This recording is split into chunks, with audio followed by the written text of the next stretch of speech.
Assalamualaikum warahmatullahi wabarakatuh. Alhamdulillahirabbil alamin wa bihi nasta'in ala umuri dunya waddin wassalatu wassalamu ala sayyidil mursalin sayyidina wa lana wa habibina wa syafi'ina wa qurrata a'yunina wa maulana Muhammadin wa ala alihi wa ashabihi ajma'in.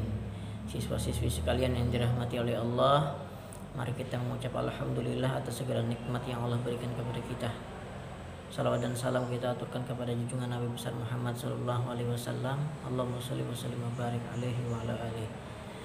Baiklah, untuk tema materi pesantren Ramadan di sini Bapak ingin menjelaskan tentang asbabun nuzul surah Al-Ma'un. Dan Bapak harap kalian dapat mengikuti video ini sampai akhir, karena nanti di akhir video ini ada penugasan yang ingin Bapak berikan. Baiklah, surah Al-Ma'un terdiri dari 7 ayat. Kenapa disebut dengan asbabun nuzul? Asbab itu kata dari kata sebab, yang berarti sebab-sebab nuzul turunnya surah Al-Ma'un. Mari bersama-sama kita baca dulu surah Al-Ma'un ayat 1 sampai 7.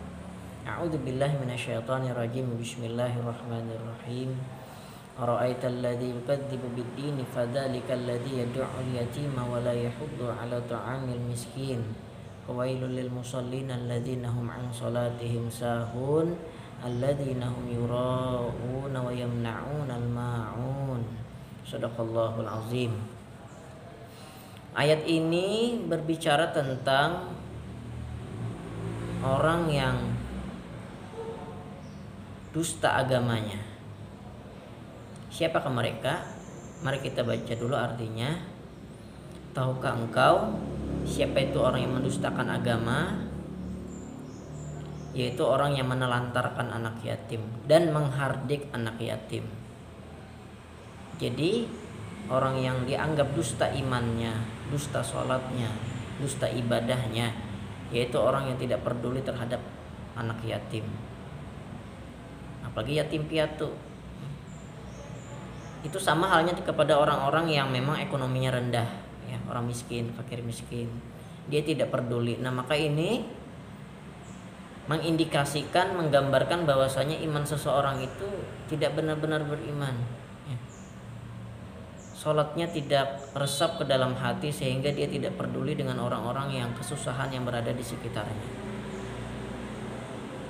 Nah, adapun asbabun nuzul, sebab turunnya ayat ini adalah ketika Abu Sufyan didatangi seorang anak yatim yang ingin minta minum susu karena kelaparan, ya.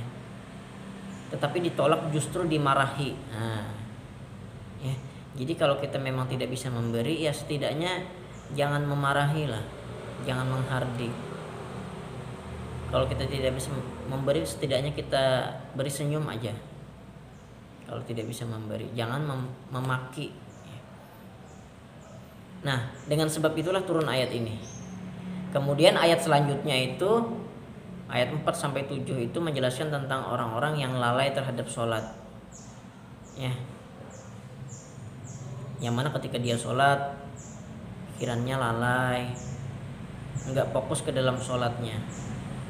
Nah, yaitu orang-orang kemudian yang mana dia sholat itu dia ria itu ingin dipandang, pamer dengan sholatnya, pamer dengan ibadahnya, mengharap pujian manusia, bukan mengharap pahala keridhaan daripada Allah Subhanahu wa taala dia melakukan ibadah. Nah, itu maksud daripada ayat yang kita baca tadi, yaitu surah Al-Ma'un. Mungkin tidak panjang lebar Bapak jelaskan mengenai itu. Adapun penugasan yang ingin Bapak berikan pada materi pesantren Ramadan ini adalah, yaitu kalian silahkan buatkan Bapak tabel, ya, yang mana tabel itu berisikan nomor, nama surah, arti surah, tergolong-golongan apakah surah itu, berapa ayatnya, hanya itu saja. Ini Bapak beri contoh nih, di samping ini ada contoh tabelnya, ya. Jadi tadi nomor surah, Jadi kan surah itu kan ada 114 surah di dalam Al-Quran. Jadi kalian rentet dari 1 sampai 114. Kemudian nama surah, sebagai contoh nih surah An-Nas. Kemudian arti surah artinya manusia. Tergolong golongan apakah itu? Yaitu surah Makkiyah. Kemudian ayatnya ada berapa? Ada 6. Artinya apa? Manusia. An-Nas itu manusia. Nah, ini Bapak beri waktu 1 minggu ya. Jadi santai saja, karena kalian juga tetap aktif mengikuti pelajaran materi yang lain. Jadi Bapak beri waktu yang tenggat yang lumayan panjang, 1 minggu.